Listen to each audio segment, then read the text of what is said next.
Hello, Luna City. Leah. Hey, Randy. So Hello, we're live. hello. Yep. Live, episode 2. This is not a show. What is reality? What is this? What is reality? Well, it's a little different for everybody, right? Capturing this. Subjective tunnels. Have we explained the thought funnel paradigm? No, I don't believe so. Would you like to go into that? I think it's helpful to like have that framework. Yeah. Um drawing a blank on the author of Mm, Prometheus Rising. Robert Anton Wilson. There. Raw. Yes, thank you. Yeah. Robert Anton Wilson, an occultist, wrote a book called Prometheus Rising, um, which I highly recommend for anybody interested in like the development of consciousness and spirituality, enlightenment, the occult, things like that. However, you know, if you're easily offended, or there's definitely some things in that book that I don't like personally stand behind, some viewpoints that might be offensive to people. But if you can get past that, there's a lot of wisdom in that book. Sweet. Um, yeah, but he goes on to explain really like the nature of reality. And um, to me, it really kind of sums it all up pretty easily. To just kind of like understand what system we're all operating off of. And so he uses this analogy of uh, reality tunnels that we all create and sort of experience our reality from. We build these tunnels, and they're built based off of all of our experiences or all the different imprints we receive throughout our lifetime from different experiences. So, from birth, or you could argue even right before, all of that conditioning from parenting, school, society, culture, down to like, little experiences that you have, like your own unique experiences that shape the way that you view the world and how you experience it and the reality that you exist in. And so we each build this tunnel, and no tunnel is the same because we each have such unique experiences through life that we're all building a unique tunnel through which we view the world, view and experience.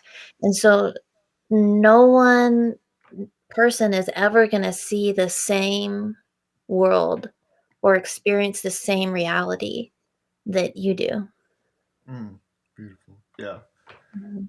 And yeah, there's some codes coming in now, so if that happened, like body movements or sounds, just allow that to be received or connect.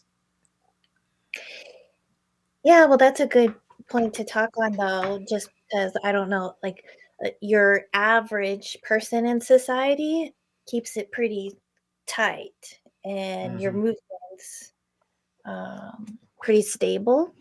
And in the work that we've done, right, on the development of consciousness and kind of dropping a lot of conditioning, part of that has been dropping a lot of the conditioning around like keeping yourself held in this way that is really unnatural. And the body wants to move, it naturally has all sorts of movements that really might look strange to someone that's not used to seeing it or just kind of like allowing that to happen.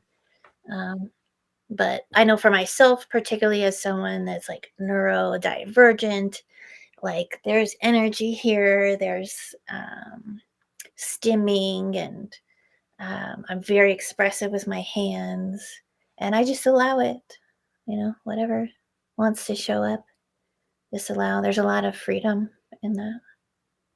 Beautiful. Yeah.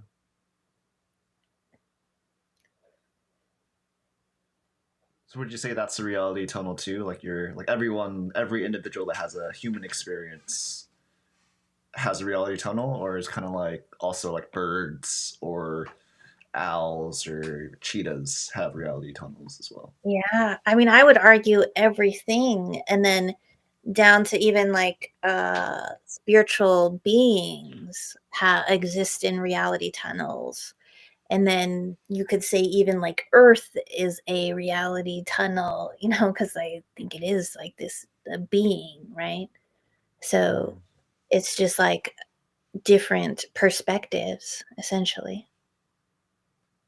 beautiful. Perspective tunnels or reality tunnels. Hmm.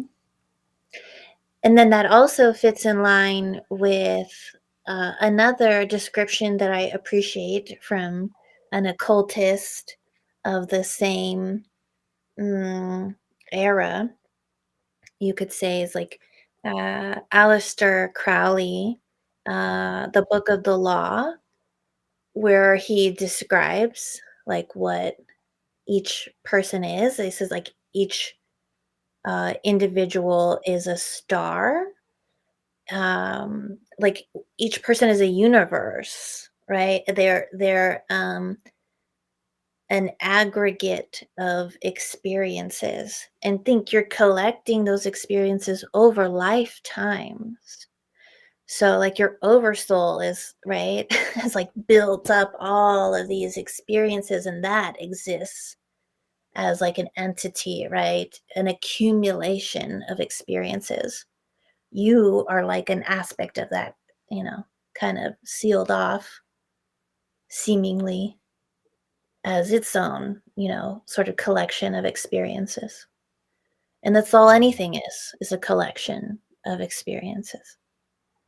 Yeah, that definitely resonates. The aggregate and being a universe or being a star.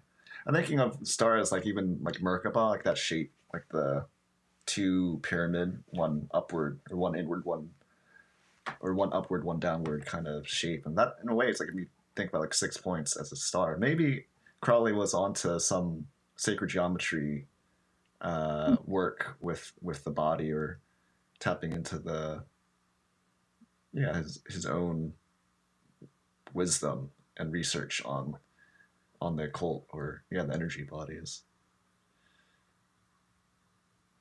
Yeah, very Yeah. fascinating stuff. Mm. Then there's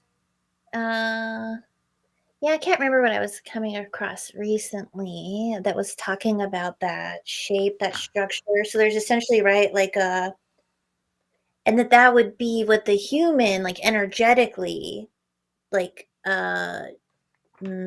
sacred geometry, because there's Mm. on some level, right, we're all just energy, and there's like an energetic framework and sacred geometry that's all existing, right, that we're sort of made up of, but we're not necessarily tapped into that or aware or can see that. Some people can, but anyway, the human is made up with it's like there's like a triangle, right, or a pyramid shape that's like going down, that represents masculine energy.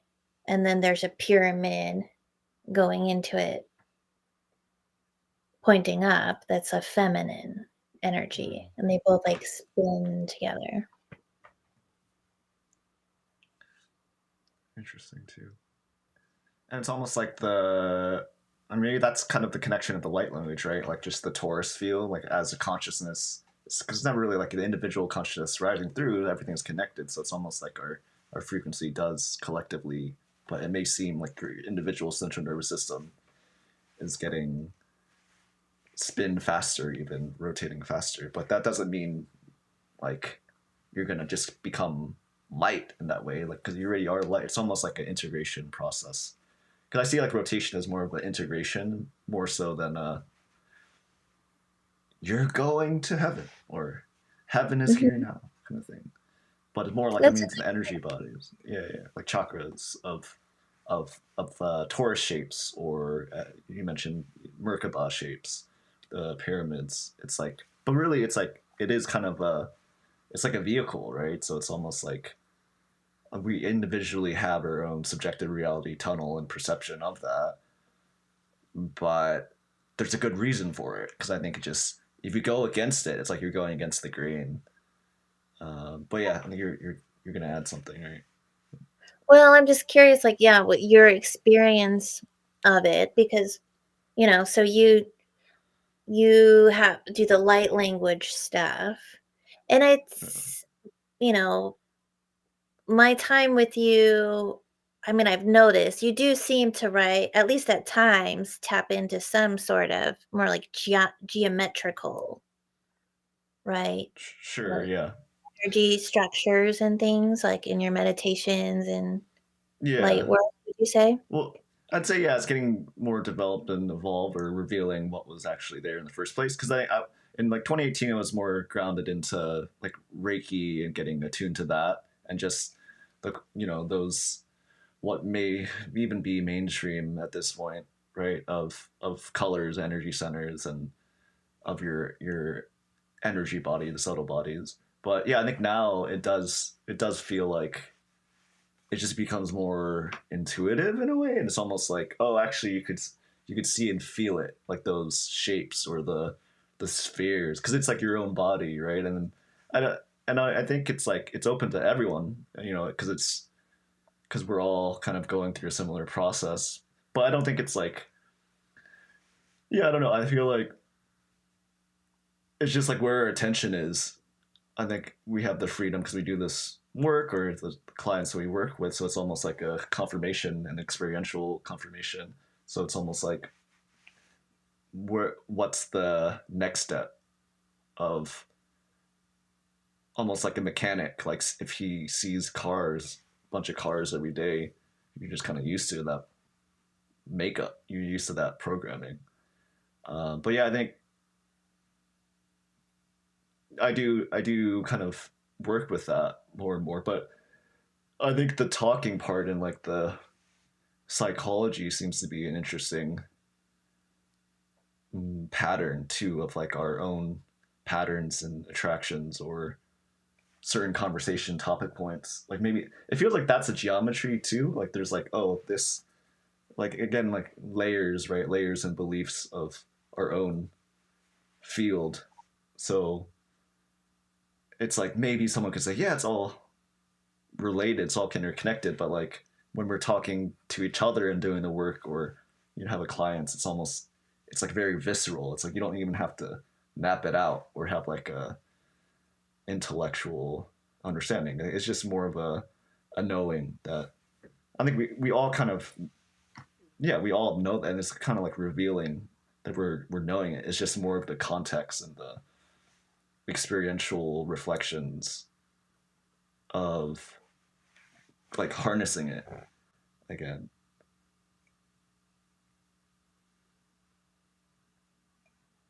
Because yeah, it's like it's happening if we want to 24/7. It's just a matter if we're looking at it. And there's a game I used to play, it's called like Counter Strike, where it's just like you have different numbers, right? Of like primary, one is primary, two is secondary, three is knife, four could be like the C4. But it's just like different views, like a filter. So maybe it's like, I mean, maybe another analogy is like clothes. It's like, sure, we have the physical body and you have like the skeleton, flesh, joints, uh, yeah, like bones, everything in that system. But then if a more like the chakra system, the Hindu system, it's like you can just consider it more in colors or more in shapes. But if you're dealing with that, it almost feels like, I don't know. For me, it's more. comprehensive in that way. Because I think you can easily get lost in over information. It's like, oh, I want to study, no, I want to know everything, all these systems, all these body parts, and getting linked up with your your truth and like how the self healing is. But that can be very like it could be tricky in the sense like you could believe that it could be a bone density thing. Like there's something wrong with your bone mass and really believe that. So you take prescription medicine for that.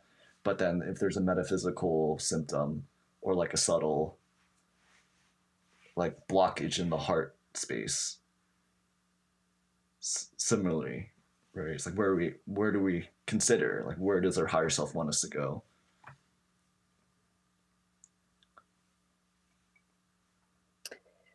Yeah, it does seem like everything's happening, like it's existing on different levels, and you can approach it from different levels. Exactly.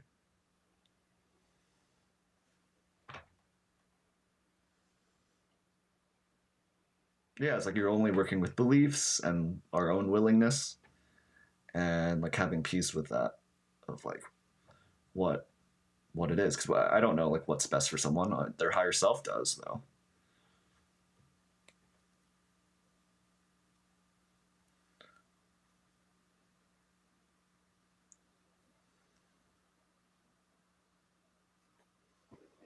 Yeah, well, I mean, it is one of the reasons why I love the hypnosis tool, you know? Like, what is it that you need? Well, let's bring on the higher self to take care of it, you know? Yeah. What better guide than the higher self? Yeah. Exactly.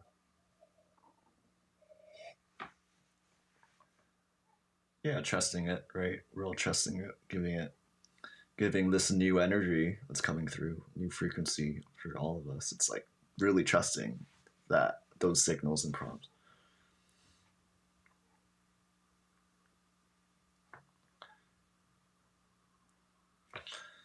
Yeah, it's releasing it.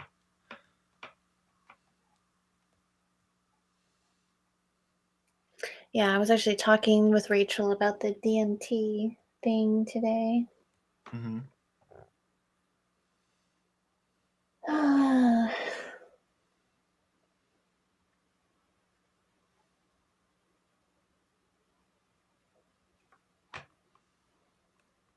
Yeah, I do wanna play around with that, experiment with that. It's just a matter of,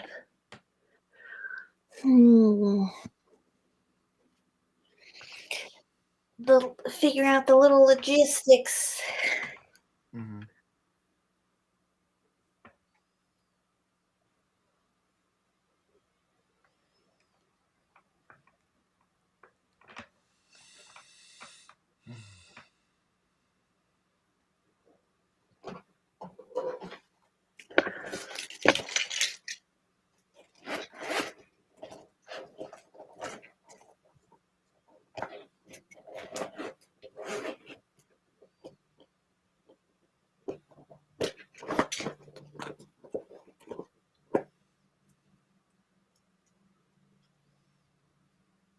Yeah, it's beautiful. It's like we don't have to figure everything out, right? It's like that's almost our job now of like trusting in the higher self, trusting in the releases of old paradigms of trying to figure.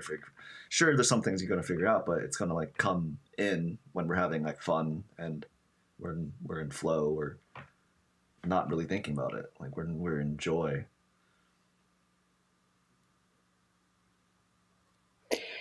Yeah, I mean, we definitely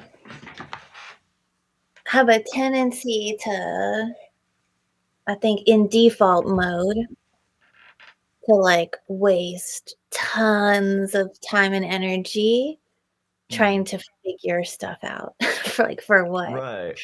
It's like a pretend, uh, endeavor that you're embarking on that doesn't accomplish anything, um, and, like, isn't real. Um And oftentimes, like, it's this, like, stressful endeavor, and if you just, like you can kinda just catch yourself and be like I catch myself all the time and be like, "Oh, yeah, I was just in a whole scenario that wasn't even real. Mm-hmm. Leaving that Yeah. situation now, bye." Yeah, yeah, like letting go. And it's beautiful. Yeah, Like I'm glad you pointed that out too. It's just like it's so efficient. Whatever this intelligence is, like our higher self or the reality. It's like yes, we have reality tunnels, but that tunnel itself is like self-correcting, and it is intelligent too. So it comes back, And once it's unconditional love in that way too. It's like it is our best friend if we kind of like listen to again, yeah, listen to the prompts, listen to higher self. It doesn't have to be a struggle. It doesn't have to be hard. yeah, but not to say that you won't have negative thoughts, Oh come yeah, up that's a huge experience part it. for sure. Yeah, yeah, but it's a Right. matter of right, having some awareness that that is not you, right? You don't have to latch on to those and hold on to them. Um, kind of like that we were talking earlier about how I was, doing, like, bedtime meditations, like, guided meditations for Mm-hmm. my daughters, and I'm gonna record some of those to post. Um, but, like, one of them is talking about how you're like the sky and your thoughts and emotions are like the clouds or storms that pass through. You Yeah. you are what remains, right? And it is Yeah. unchanging. Mm. And that's a powerful intention, right? We're talking about like I have more faith in the like future generation than our generation or like our grandparents or parents. It just feels like they really are the future. They're accessing all these new things with light and probably yeah most galactic star seeds and connecting into other technology or technology we knew possibly from Atlantis or a different dimension, even like being open to that and kind of like imagine the last 5 years, the future. What's the future going to be like the next 15 years? And yeah, there's a lot of exciting times. There could be what seems to be chaos or upbringing of uncertainty, but I think that's kind of like why we're here too. It's like a whole purpose of like being here, whether you're single or have children or have grandchildren. It's like it's all kind of like being revealed in your face of why we really are here.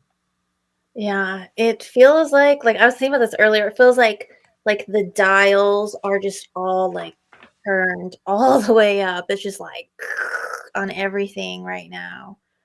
So, yeah, there is increased chaos in the planet. There's increased opportunities. It's increased everything. Um, Mm-hmm. and I think it's all sort of coming to clash together to see Mm-hmm. what comes out the other side. Yeah, it's like perfect catalysts, higher self giving us those nudges, spiritual catalysts, reality catalysts, foresee Like, what we're kind of like believing, believing about the body, believing about life insurance, believing about microphones, believing in but bots, like believing in people. catalyst galore. I mean, just and more than that, Yeah, exactly. so it's like yeah, no, like existential crisis, war, famine, fascism, authoritarianism, fucking, self-identity and, you know, exploitation and freedom. And, there's just so much on a major scale happening all over. Yeah.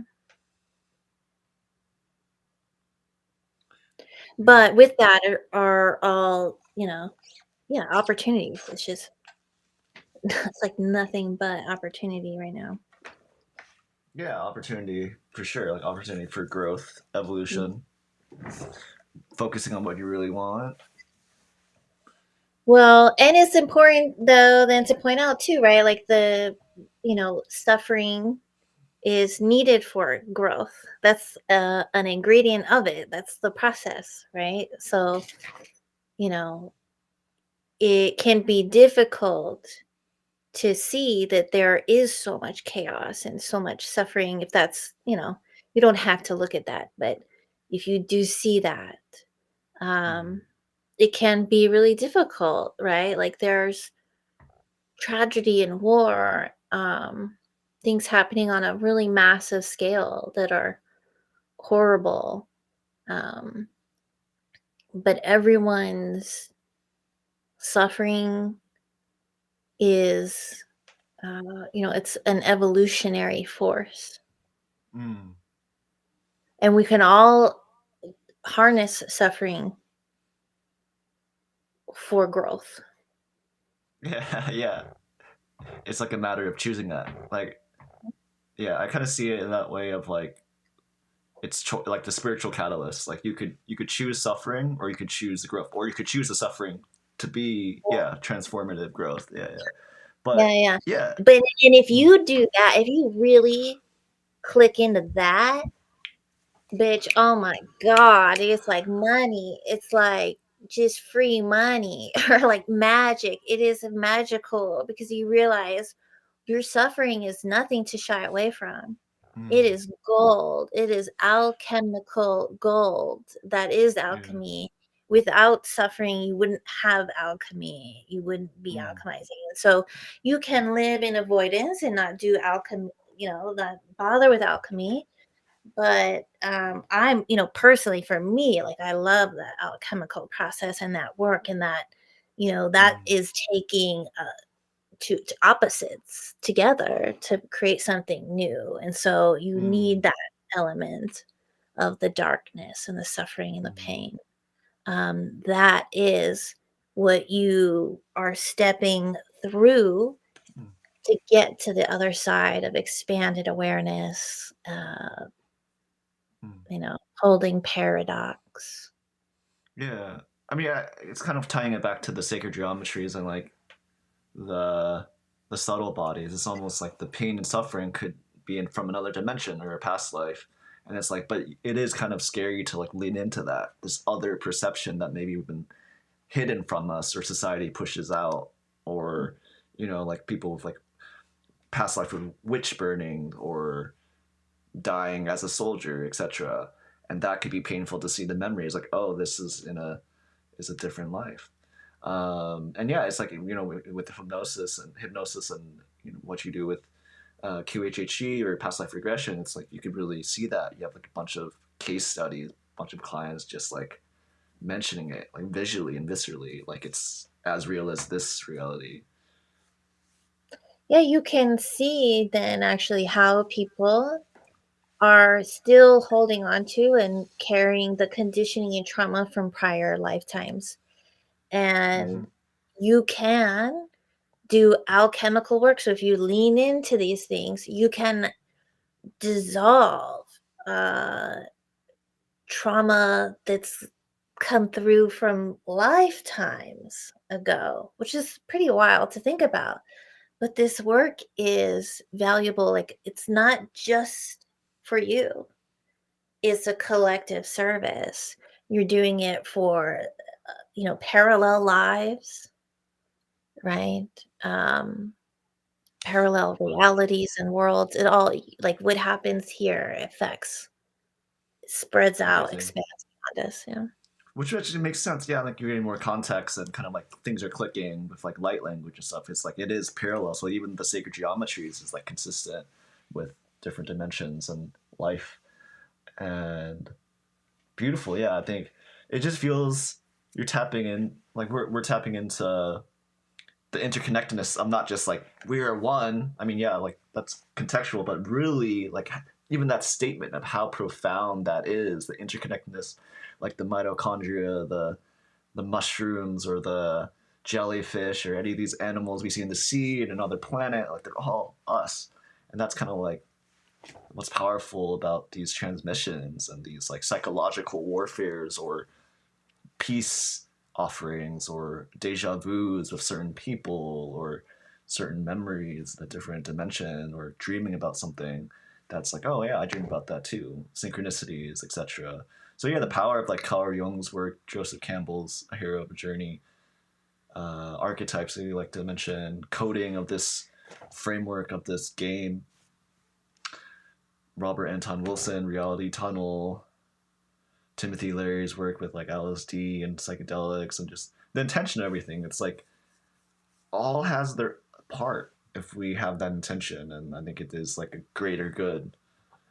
Yeah. Yeah, greater good, higher self connection. Mm-hmm. Well, there's a lot to that, I think, to even just like kind of having that understanding or awareness that it helps me anyway to think about how everything is playing out on different levels and different dimensions, right? Yeah. And so you, like, as a point of awareness, Mm-hmm. you can decide essentially where you're going to rest your attention or where you want to place importance or where you want to tackle the issue from. They're actually, I don't really necessarily put a more importance over, like, oh, we're going to look at this from a spiritual angle as opposed to a physical one. Mm. It's just depends, really. And so oftentimes I actually don't want to focus on the spiritual aspect. It feels important to me to focus on what's happening in the physical aspect realm. Mm. Sometimes it is going up, so actually for Gotcha. me in my development has been about being able to move in these different areas and be able to tackle from, different tackle an issue from different angles, just depending on what's like feeling it out, what's appropriate for that specific issue, because it's not always one size, fits all. Yeah, I And think it. Mm. No, finish. well, I just find like when people have a tendency to be in one area too much, Mm. I I see like how it doesn't seem to work, and I get bought, where it's like, okay, if Mm. we're just Okay, all gotcha. everything's all spiritual all the time, it's just like without the groundedness aspect, what Mm. I'm seeing is that then the physical part of reality gets neglected, and you can see that in someone's experience in their life. Their life is in fucking shambles, but they're spiritually connected, god damn it. But Mm. their life is in disarray. So, and that's not always the case, but I'm just pulling out like an example of, why I think it's helpful to be able to move in different areas, because there are different it's all playing out in different areas, in different aspects. And Mm-hmm. so it's helpful to be able to move in those different sort of dimensions. Yeah, very true. Like that's very Mm. valid. You did, and again, I think that's a better word that we're multidimensional than it's like, hey, we're in a spiritual path. Because it's like, yeah, already that word is convoluted. You can see on YouTube what is spirituality, what is mainstream, what is Mhm. enlightenment, what is manifesting, and there's all these little fractals and little like areas of interest you could go into. But yeah, I think really life is multidimensional, and I kind of like cringe when it's like that word is used because it's almost like a reality tunnel itself. It's like what I think of spiritual already seems like has its own connotations, and when someone hears spiritual too, like if they have a Christian background or a Buddhist background or New Age background, it's just Right. yeah. So it's almost like I do feel like there are like the presence will give you everything really. Like it's always this moment, even when you're dreaming and you're with it, when it seems like you're in bed alone or something, and you're dreaming something like that is your connection to yourself and your field. And the same thing if like you're in nature, like that's your connection with nature. That's your connection with the birds and the grass, the trees, the air, the elements there. But I think that part is true. It's like there's a very wise part of the individual experience. Um, and again, I mean, the message seems to be just trusting those prompts and of the higher self cultivation that we all have individually. Yes, we are all connected. Yes, it is collective service, but yeah, for sure, it's like it's not. It's almost like a inefficiency to be like the spiritual path. It's because you're not spiritual enough or something, or like you're connected, you're spiritual, you're a son of God, you're a daughter of God, but you're just not trusting in God enough. And I think, yeah, I think it's just kind of needs to be like more Yeah. swimming, less like yeah, good. Well, it's a good point though, because you don't have to, that's like overlaying everything with spirituality and, what somebody believes spirituality to be or look like, right? Sure. That's not necessary for this process. So, um, like having an atheist background and having like, right, um, that conditioning, I guess you could say, I don't know. Um, I was turned off by a lot of spiritual talk and about that by that framework, and then, my god, if you had brought Christianity into it, I was like, you know, I really just wanted nothing to do with it. I thought that's all indoctrination, garbage, rah, like, it triggered me kind of, and it wasn't until spending time with non-dual devotion and that group, and they were using A Course in Miracles a lot, Mm, um, it as, like, framework, and just being able to see more of, like, the mystical side of Christianity. It's, like, kind of like Christian mysticism, like, is how I kind of view it. Just opened up so much for me. I was able to drop so much conditioning and fear and, like, resistance around anything that was, like, Christian sort of spirituality, and then even, um well, just eventually all of my work and development stuff, like, right, I became more and more open to spiritual aspects and experiences, but there was a time where, like, if you had talked to me about that, like, you would just kill it for me. I'd shut down because I don't relate to the world that way. That's a personal reality tunnel. It doesn't exist for everyone, it doesn't apply that way for everyone, or at least not in that moment, right? So it's like, right. you don't, it isn't about, this spiritual, what all those connotations like you mentioned that come with that. That's not what this is about. You can make it about that, but it doesn't have to be. It's truly individual. Like, it can look like literally anything. Mm. Yeah, there's a guy I really liked and admired. I think it was Delson Armstrong, and I believe he was trying to teach like the way of Buddha in his. I'm and forgive me, just like I don't really have the full context of what he was doing, but it's just like the resonance of his, I guess, his approach, and he did a lot of just like going into different systems, not just Buddhism, um, and just it just there's some people you just feel their intention, their energy, and how they talk, and like a true merit of just the authenticity and integrity of their message. And similarly, he kind of like he first, was kind of like praised by those sects in Buddhism, like, oh, this individual achieved this and this and this of a type of yoga and some other like unofficial accolades, but they're kind. I mean, they're kind of in 2025. It would be considered like, wow, that's pretty impressive in like a in spiritual speak.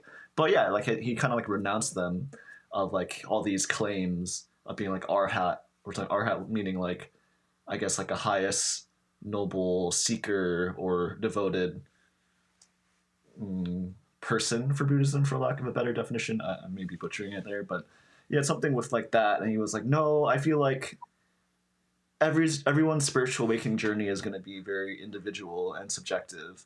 And it's like I'm only teaching because I want to help people, and reduce suffering. And it almost feels like I'm increasing suffering if I claim to have this insight or accolade, this unofficial accolade, or this accolade that's like created by other people, not even my own. I know, and some people could claim that they're enlightened, claim they're rishis, or attain a certain thing. That's up to your own discernment, and I feel like at this point, it's like not even worth having like 100 hours of like what is discernment about what is truly true about awakening or enlightenment. I do feel like the value is just your individual subjective experience. And yes, there's a lot of good context and a lot of good teachers, but even what I see now is like the good teachers will always teach what is best for the student, not for, I mean, you mean like it's almost like the message is clear enough so you don't need the teacher anymore or the teaching anymore. And I feel like that's kind of, we're all masters of our own reality. And of course, there's still going to be books maybe on how they burned them, or PDF files, or YouTube channels, until this new consciousness wave kind of merges into something new, which it feels like it's more telepathic anyways. But yeah, I think just the power, integrity of like honesty and transparency, and just like, in a way, humbleness, even though people could look at that word differently, of like giving their service to their audience, giving their service to their brothers, sisters, family, service to God, service to the clients, etc. But again, I think that part is that higher self, like nudge and prompt. Sometimes you have to do something drastic, or like something that's kind of like out of the character for it to like grow a certain way, for the character to learn a certain way, or for their audience to learn a certain way. And I think that's kind of just the to tie into what you mean about, yeah, like everything is individual in that way, like the awakening is individual. Yeah. Yeah, beautiful. I also have like the most respect for teachers that are pointing their students to themselves, essentially. Mm. Yeah, because To that's the their power too. Yeah, because same here, right? It's almost like like intuitively and just experientially, it's like you don't, it doesn't feel right to just like, I think it was like lifetimes ago maybe, like we did, let's fucking, I want this power of experience, I want this spiritual power, I want this siddhas.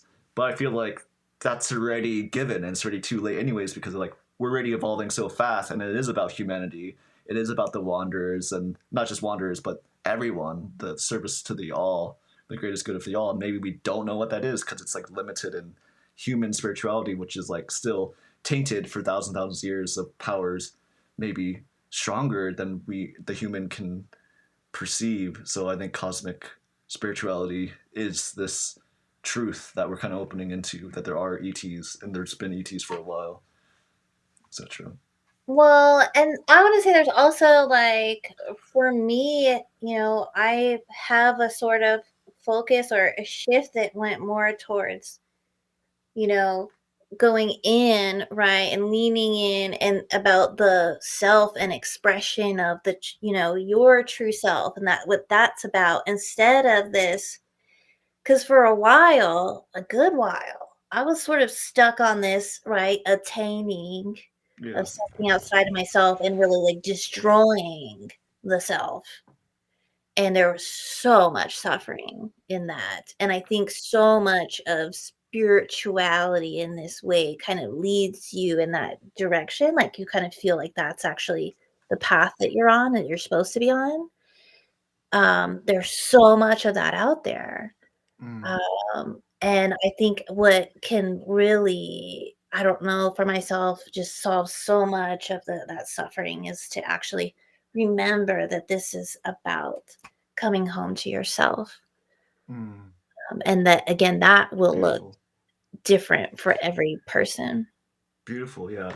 Yeah. Just I totally resonate with the everything has to be like everything is in you. Like it has to always come back to your own journey, your own sovereignty.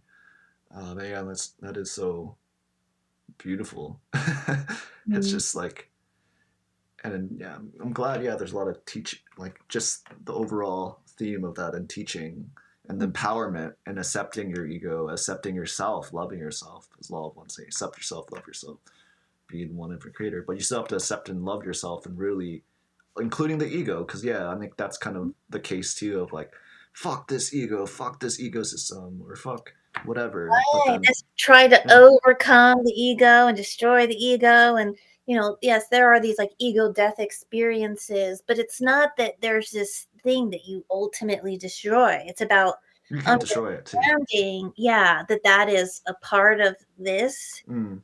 and actually working with it, right? That you are, kind of able to, yeah, use it as a tool and navigate with it. Like, you are meant to sort of, because I think that the ego is sort of like your reality tunnel, right? That's everything that has gone into creating this mind body spirit complex that you're existing out of. And yes, there's an aspect of you that's fully untouched by this reality, the human earth experience, but you dropped in to have that experience, and so you are both.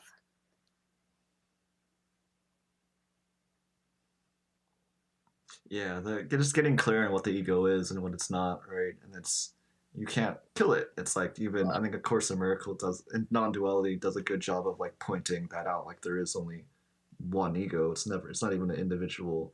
It could seem like it's individual, but yeah, I feel like that's kind of that joining principle, right? It's like you can't do this alone, and then there is only you, but you still have to empower yourself and accept these like tendencies or the ego structure. Yeah, well, I think Mm. it's just an aware. It's all about, like, again, coming home to yourself. You could see the self as like the ego. It's not that you need to destroy it. It's about having awareness of when it's acting, when you're acting from there. So what that ends up playing out like in my experience after a certain amount of development, it's almost like look at my I can look from a higher perspective at Leah. I can almost look to Leah and understand, like, oh, Leah is feeling triggered right now. Like Leah is having, like, right, like, bodily, like, emotional responses, and then I can look into it even and tie it, follow a thread down to, like, what memory that's tied to, right? Because 'Cause we're all an accumulation of different memories and experiences. So I can go into Leah, right, and go, "Okay, like, what is this? What is happening?" So I can have, like, this sort of awareness of everything that Leah is experiencing, going through, but that's not to destroy Leah or to say, "Bad Leah, you shouldn't fucking feel that way." If anything, it's actually an allowing and a love for and a forgiveness that, "Okay, Leah, I see this, and we're here with this. We can be with this, and you are allowed to be angry." Mm-hmm. You Very know? beautiful. That, yeah, and, like, we can hold that. You're allowed to have that. And Yeah. then you can even start looking at, okay, like, so why is that? Well, that happens typically when a boundary is being crossed, So is there something maybe in our experience that does actually need to be addressed? Or are we really just, is this kind of associated with this past memory and we're just pinging from there and getting flared up? And can we go into and then hold this, trauma and go through an alchemical process? Then if we, then that gives us an opportunity to work through that in a way that we don't get Yeah. triggered in the future. So Mm. it's not to destroy it, but you can then have awareness of, like, okay, a trigger, something can be done there. But I don't want to keep going because I think that you might have to get. Yeah, yeah, I do. So it's like real quickly, it's just like yeah, I mean, maybe it's something to talk about later, like getting clear on the multidimensional self, and then yeah, the ego, whether you call it individual ego or ego structure, that could be potentially Yeah, important and valuable, and yeah, for sure, just I think really loving yourself and accepting whatever comes through. Yeah, anything else you like to add or No, I think that was sequence? all like good. Yeah, Let's that's see. ripe for like more discussion for sure. So it'd be cool to Yeah, pick I up. could do a Yeah, session you in have a bit. a meeting. Minimize, maximize. Yeah, well, thank you. Love you all and appreciate this conversation. Good chat.